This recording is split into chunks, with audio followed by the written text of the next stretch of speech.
In the winter of 1890, deep in the frozen valleys of Dakota, a tragedy unfolded that would be spoken of only in whispers for more than a century. The few written records that remain were preserved by missionaries and soldiers stationed at Fort Yates. They mention a man known among his people as Miquon, a shaman of the Lakota tribe, recognized for his ability to enter the spiritual realm through fasting and self-inflicted rituals. Miquon lived at the edge of the forest, apart from the rest of the village, where he claimed to hear the heart of the Earth Mother. He had lost his family during an epidemic that devastated half of his people, leaving him wandering between despair and delirium. One night, while the wind howled across the plains and the moon shone red as rust, Miquon claimed to have heard the earth whisper his name. The voice told him that the spirits of his ancestors were starving in the realm beyond, forgotten by the living. To restore balance, he was instructed to feed the land with flesh, not the flesh of animals but that of his own people. The villagers thought it was madness born of grief and hunger, yet over the following weeks strange things began to happen. The hunters returned without game. The snow fell black as ash, and those who slept too close to the forest awoke screaming, saying they had seen Miquon standing by their beds, his eyes hollow and his hands covered in blood. In the spring thaw of 1891, soldiers from Fort Yates arrived after several reports of disappearances. What they found defied explanation. The entire Lakota village had vanished. Only the burnt remains of lodges and ritual totems marked the place. In the center of the ruins, half buried under the thawing ice, lay a circle of bones arranged as if in prayer. And within that circle was found a single body, seated upright, the skull split open and the heart missing. The military report classified the event as tribal self-destruction during famine, though no signs of collective struggle were found. Over the years, the legend spread. Among the Lakota elders, the tale of Miquon, the shaman who devoured his own tribe, became a forbidden story. They said he had not acted out of madness, but obedience. He had answered the call of something older than the spirits of his ancestors, something buried deep beneath the frozen soil, a hunger without beginning or end. The place where his village once stood was abandoned, and no one dared to settle there again. Locals called it the Silent Valley, for even the wind avoided it. Travelers who passed nearby claimed to hear muffled drums beneath the ground, like a heartbeat pulsing through the frozen earth. In 1932, a Lutheran missionary named Jonathan Keller tried to locate the site described in the old military records. His journals, preserved at the Dakota State Historical Society, detail a landscape of disturbing stillness. He found pieces of bones scattered in the snow, and a stone altar covered in red moss. Keller reported that during his stay the temperature dropped suddenly each night, and that he heard chanting in an unknown tongue carried by the wind. His last entry, dated February 12, reads, "The earth breathes here. It breathes and remembers." Keller disappeared the next day. Only his notebook was recovered, half buried beside a dead tree. From that moment, the legend ceased to be only a tale told by the Lakota. It became a story whispered by historians, soldiers, and researchers who set foot in the cursed valley. The place remained uninhabited, and those who ventured too close often returned changed, silent, hollow-eyed, as if part of them had been left behind beneath the frozen ground. During the 1940s, the U.S. government authorized a small anthropological expedition to the site believed to be the former location of Miquon's village. Among the team was anthropologist Eleanor Burns, who specialized in indigenous rites of death and renewal.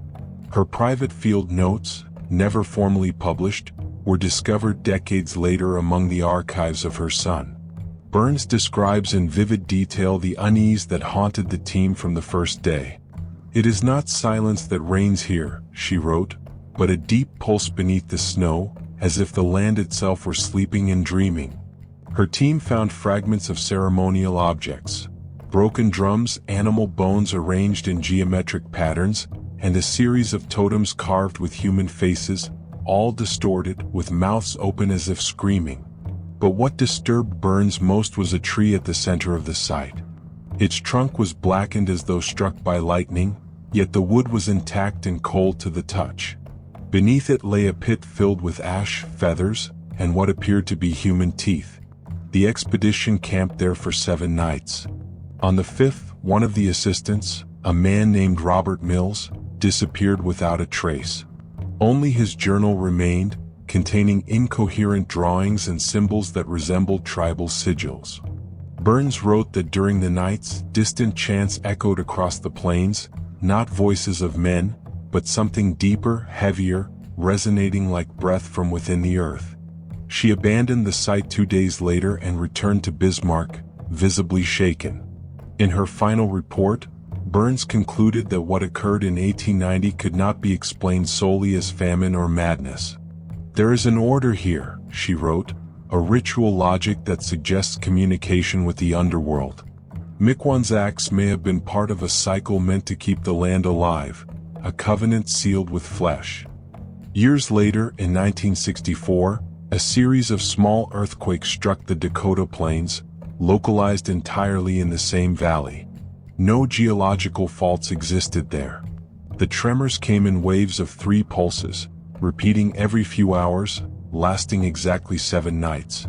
Residents of nearby towns reported hearing low-frequency sounds similar to drums or heartbeats coming from underground. The phenomenon was never explained, and all subsequent seismic studies were classified. To this day, no one knows precisely where Miquon's village once stood. Satellite imagery shows an expanse of barren land, perpetually covered in frost, surrounded by twisted, lifeless trees. Nothing grows there, not even lichen. Among the Lakota, it is said that the earth still feeds on memory. They believe that every generation must speak Miquon's name at least once, so that his spirit does not rise hungry again. The old ones say that hunger has no body, no end, and no voice of its own. It needs a mouth to return. And Miquon, the shaman who devoured his own tribe, was the first to give it one. By the late 1970s, the legend of Miquon had become a forbidden subject among local historians. The few who dared to mention it described the valley as a place where the earth remembers what men try to bury. In 1978, a geologist named Harold Jensen led a private expedition into the region to collect mineral samples for an energy project. According to the surviving reports, Jensen's team disappeared after 3 days, leaving behind their vehicles, equipment, and campfire still burning. When search teams arrived, they found the tents half collapsed, the snow stained with something dark, and a series of circular depressions in the ground, as if something enormous had pressed upward from beneath the surface. The official investigation concluded that the group had perished in a snowstorm, though weather records showed no storms that week. The documents were sealed, and the area was quietly marked as restricted federal land. Only years later did fragments of Jensen's field recordings leak to the public. In one of the tapes, a low hum can be heard, rhythmic and deep, accompanied by a faint voice whispering in Lakota, "The heart of the earth beats again." Those who studied the recordings noticed something strange. The sound frequencies matched the natural resonance of human heartbeat patterns. It was as if the valley itself were alive, pulsing in intervals like a slumbering creature. The following year, in 1979, a Lakota elder named Tushunka Widow was interviewed by an independent journalist. His testimony was published in a small cultural magazine and later archived. When asked about Miquon, Tushunka closed his eyes and said, "The white men think he was cursed, but he was the gatekeeper. The hunger was always there. It needed a voice and he gave it one." He described the land as a body that breathes and claimed that the soil of the valley was sacred because it had been fed with life. "The snow hides the wound," he said, "but it still bleeds beneath." Around the same time, rumors began to circulate of hunters who disappeared near the valley's edge. Those who returned spoke of figures moving within the fog, tall, thin shapes covered in pelts, walking without leaving footprints. One hunter described hearing a deep chant that made the ground vibrate under his boots.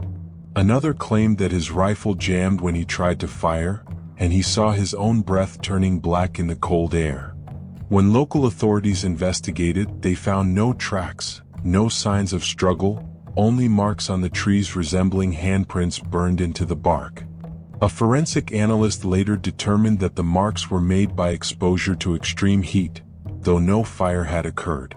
That same winter, a Catholic priest from Bismarck, Father Raymond Cole, traveled to the region believing the disturbances were the result of demonic influence. He stayed for 2 nights, performing rites of exorcism at the forest's edge. His diary, later recovered by his parish, contained a single final entry: "It is not the devil that lives here. It is hunger given form." Cole was found dead beside his car, eyes frozen open, his hands pressed against the ground as if he were trying to feel something moving beneath. From that year forward, no official expeditions were ever again sanctioned in the Silent Valley. Maps gradually erased its coordinates, and those who lived nearby treated it as a place that did not exist. But during the long winters, strange sounds continued to rise from the earth, low rhythmic pulses that could be felt more than heard, a reminder that the story of Miquon was far from over. In 1986, the Smithsonian Institution received an anonymous shipment containing a box labeled Recovered Relics, Fort Yates Region. Inside were objects that appeared to come from the same area once inhabited by Miquon's tribe. Among them was a cracked wooden mask, carved to resemble a human face with its mouth open wide, teeth sharpened to points. The inside of the mask was stained dark as though soaked in dried blood. There were also fragments of bone engraved with unfamiliar symbols and a small hide bundle containing strands of human hair woven with animal sinew. The accompanying letter, and signed, read only, "The earth does not forget its offering." The artifacts were quietly catalogued and stored away, but one of the curators, Dr. Samuel Reed, became obsessed with their origin. Over several months, Reed compared the carvings on the bones with known Lakota symbology and discovered that the marks formed a repeating sequence, not words but a rhythmic pattern. When he converted the spacing of the symbols into time intervals and played them as sound waves, he produced a deep, resonant tone identical to the one captured in Jensen's lost recordings. Reed wrote in his notes, "The markings are not art. They are notation, instructions for summoning sound from the land itself." Soon after, Reed began to experience vivid dreams. He described hearing drums under his bed, feeling vibrations rise from the floorboards. His colleagues reported that he often stood motionless in the museum's basement, whispering in Lakota despite not knowing the language. 3 months later, he vanished without explanation. Security footage showed him entering the archives one night and never emerging. When staff opened the room, they found the artifacts arranged in a perfect circle, with a patch of wet soil in the center. By the 1990s, the legend had evolved. Folklorists began to call the phenomenon the Red Skin Covenant, referring to the supposed pact between Miquon and the earth. Television programs and paranormal researchers exploited the story, twisting it into sensationalism, claiming the valley was cursed by cannibal spirits. But among the Lakota, the tale was spoken differently. They said the world itself was starving, not for flesh but for remembrance. When people forget where they come from, when they take without offering, the earth answers with hunger. In 1997, a team of environmental scientists studying permafrost layers in North Dakota detected areas of subsurface heat in the same coordinates linked to the lost village. The readings showed slow, rhythmic pulses of warmth spreading outward in concentric rings. The data was inexplicable, no geothermal source existed there. Yet the pattern repeated every 7 nights, precisely matching the cycles recorded in the 1964 tremors. One of the researchers, Dr. Elaine Foster, later wrote in her private log that she had begun hearing faint singing during her fieldwork. She described it as a chorus of voices humming in perfect unison, as though coming from beneath the snow. The sound followed her even after she returned home, intensifying whenever she was near soil or stone. 2 weeks later, she was found dead in her car, engine running, both hands pressed to her ears. The autopsy revealed burst eardrums, yet no physical trauma beyond that. Her death was ruled accidental due to carbon monoxide poisoning, though her colleagues refused to believe it. Among her belongings, investigators found a recording device. The final 30 seconds captured only silence, until the last faint heartbeat echoed, followed by a whisper, "The heart of the earth breathes again." By the early 2000s, the Silent Valley had become a forbidden coordinate in federal cartography. Officially, it no longer existed. Unofficially, it drew the attention of those who sought what was hidden from history, archaeologists, spiritualists, and believers in the paranormal. In 2003, a team of independent researchers led by ethnographer Mark Sullivan attempted to document the oral histories of the last elders who still spoke of Mi'kmaq. Sullivan's recordings, archived at the University of Montana, reveal moments of silence so dense that they distort the magnetic tape. Between these silences, trembling voices repeat a single sentence in Lakota. "He who fed the earth will rise when the living forget the hunger of the dead." Sullivan wrote in his field diary that the elders refused to utter Mi'kmaq's name aloud after sunset. They believed that the valley was not simply a place, but a wound in the body of the world, and that each telling of the story was like pulling open that wound again. He recorded testimonies of elders who said they could still hear the sound of drums during storms, as if the thunder carried voices from beneath the ground. One woman, nearly 100 years old, told him, "The spirits never stopped eating. They feed on what we bury, our words, our silence." In the winter of that same year, Sullivan's team traveled to the coordinates associated with the lost village. Snow fell constantly and their instruments began to malfunction. Compasses spun in circles, and GPS devices failed to register position. The group camped for 2 nights before one of the team members, a young linguist named Jessica Moore, began to suffer from auditory hallucinations. She claimed to hear chanting that matched the phonetic patterns of Lakota prayers she had studied. The 3rd night, she walked out into the snow barefoot and never returned. Her footprints stopped abruptly near the frozen stream. Sullivan abandoned the expedition and returned alone, visibly disoriented. In his final statement to the university, he said, "The valley sings, and those who listen too long forget who they are." He was institutionalized months later after suffering a psychotic episode in which he spoke only in Lakota phrases, none of which he had known before. By then, scientists had begun to take an interest in the strange electromagnetic anomalies that surrounded the region. A declassified environmental report from 2006 documented fluctuating magnetic fields and subsurface vibrations that seemed to originate from moving sources several meters below the frost. The pattern repeated with uncanny precision, 3 pulses every 7 nights. Each pulse emitted low-frequency sound waves within the range of a human heartbeat. When analyzed through spectral software, the vibration formed a pattern that resembled a human face, distorted as though emerging through mist. The technicians dismissed it as a technical artifact, but those who studied the data noticed something deeper. The pattern did not fade like ordinary noise.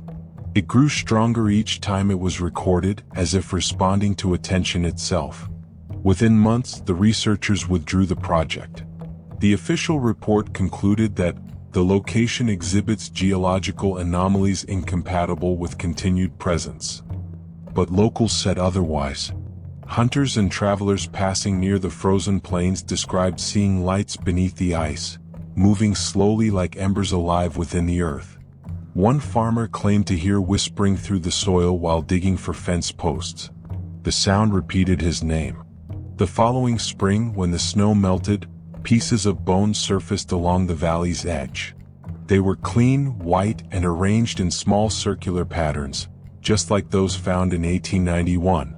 None were human, yet none matched any known animal species either.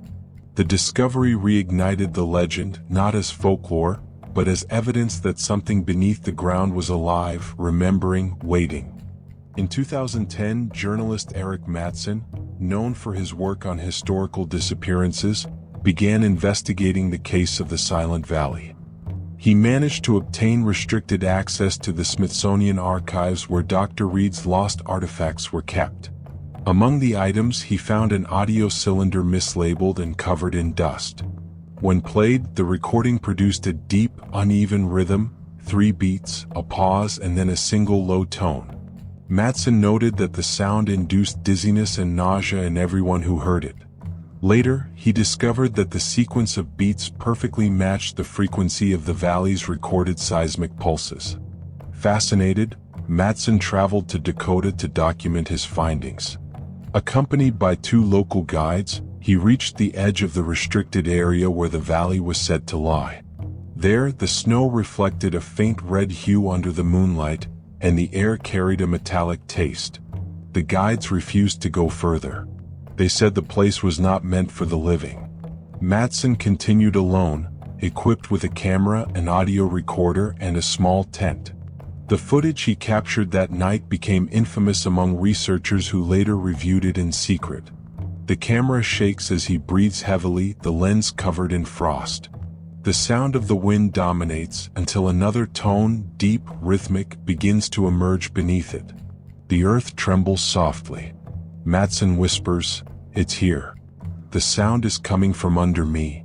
He points the camera toward the snow, and faint silhouettes begin to move beneath the ice, shapes that resemble human figures pressing upward, their hands clawing at the frozen surface. Then the screen goes black. Matson was never found. Only his recording equipment was recovered days later by a search team. The last 30 seconds of audio contain a faint heartbeat, followed by a guttural voice speaking in Lakota. "The covenant is not broken. The hunger still breathes." The story drew international attention for a brief time. Government officials denied involvement, but a classified memo leaked months later confirmed that seismic readings had intensified in the area during the same week Matson disappeared. The pulses were stronger than ever, forming consistent patterns of sound resembling chants. When converted into visual spectrograms, the frequencies appeared to spell out a word, Miquon, repeated endlessly.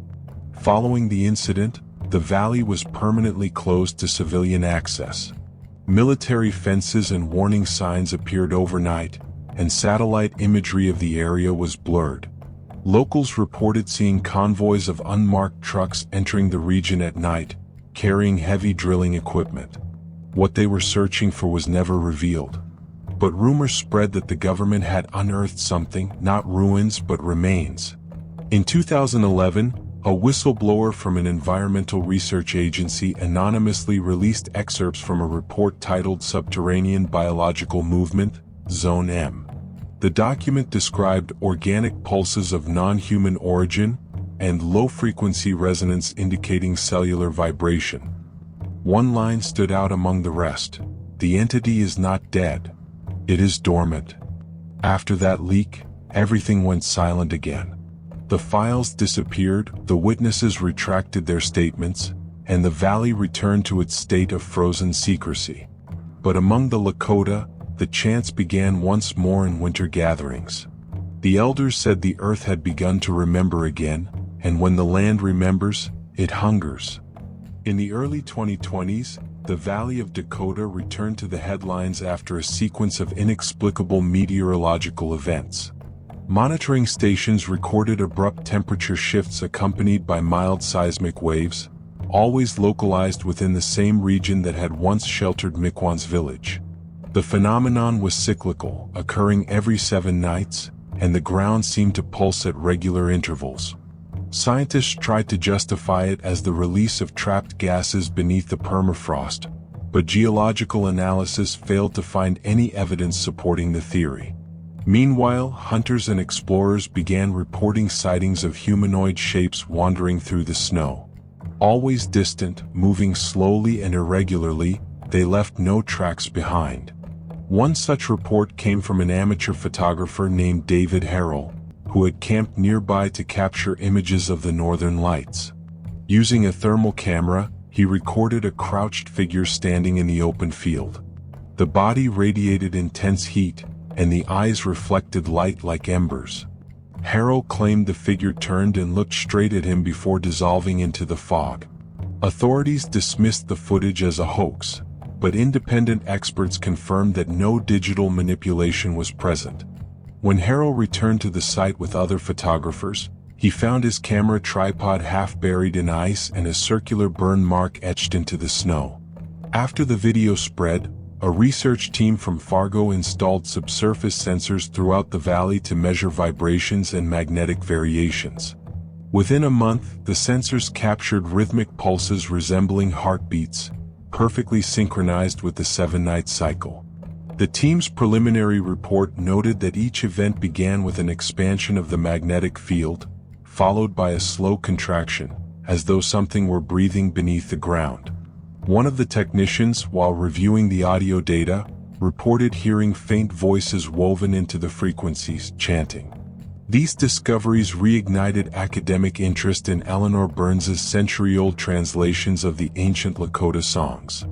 When a group of tribal scholars reinterpreted the chants, their conclusion was chilling. The lyrics spoke of a cycle of spiritual rebirth tied to hunger and cold, a summoning of return that occurred whenever the living forgot the name of the one who had fed the earth. The elders declared that the spirit did not crave flesh alone, it hungered for memory. The utterance of Miquon's name, whether through fear or reverence, reopened the thread between the living world and the frozen womb that had birthed him. During the last winter, residents of nearby towns reported the sound of drums echoing at midnight and columns of vapor rising from the snow with no visible source. A truck driver passing through the region claimed to see rows of kneeling figures on the plain, covered in ancient pelts, all facing a single central flame. He described a metallic smell like iron and burnt meat hanging heavy in the air. When he returned the next day, there was nothing, only darkened soil and deep impressions shaped like human footprints intertwined with claw marks. When researchers reviewed recent data, they found that the frequency of the magnetic pulses aligned precisely with the rhythm of the chants recorded by Eric Mattson in 2010. It was as if sound and earth had fused into one living organism. What had once been myth was now measurable phenomenon. Among the Lakota, the name Miquon began to circulate again, whispered with the same dread as a century ago. Today the valley remains sealed off. No modern maps label it, yet satellite images still reveal a dark stain across the snow-covered land. The area appears to expand each winter. Hunters who wander too close report hearing noises beneath the ice, and some swear they've seen shadows moving below the frozen surface, like bodies buried but not resting. From time to time, scientific teams return in secret, gather data, and vanish from public record. Nothing official is ever released. The valley has become a quiet scar on the map, where technology and legend collide, and neither can fully explain what breathes beneath the earth. The last known records come from a classified archive dated 2024, leaked by a former employee of a climate research agency. The files included photographs, soil analyses, and transcriptions of audio recordings. One entry described a nocturnal session in which subterranean microphones captured a sequence of beats that, when translated into a spectral image, formed the clear outline of a human face. The beats followed a pattern of 3 intervals, the same rhythm carved into Miquon's burial stone. The recording ends with a guttural sound and a voice speaking in Lakota, translated as, "I have returned to feed the womb." The material has never been verified, yet it circulates among scholars and occult enthusiasts as proof that the spirit of hunger remains active. Among Lakota elders, the story of Miquon is now told as a warning. They say that whenever humanity tries to master nature, it awakens the same buried echo. The earth does not forget. The earth feels the hunger of the living and returns what was taken from it. For many, Miquon was not the beginning of the curse, only the first to listen to its call. In the coldest months, when the northern winds sweep the plains and the soil trembles in slow, rhythmic pulses, hunters claim to feel the ground breathing. Some hear whispers among the trees, calling their names in tones of sorrow. Others swear they've seen tall figures wrapped in hides moving through the mist, carrying pieces of bone and flesh like offerings. None follow them. The legend of Miquon has become part of the landscape itself, a reminder that spiritual hunger never dies. It only changes form. Recent thermal scans of the region show new anomalies, points of heat beneath the ice moving gradually toward inhabited zones. Authorities dismiss the readings as instrument errors, but the Lakota know what it means. They say the land has awakened once more and Miquon walks again. Not as man, not as spirit alone, but as part of the earth itself, breathing beneath the feet of the living. And when the first thunder of winter rolls over Dakota, the elders extinguish their fires and whisper the old words of protection, begging the land to sleep again. Because they know, somewhere beneath the ice, the hunger still listens,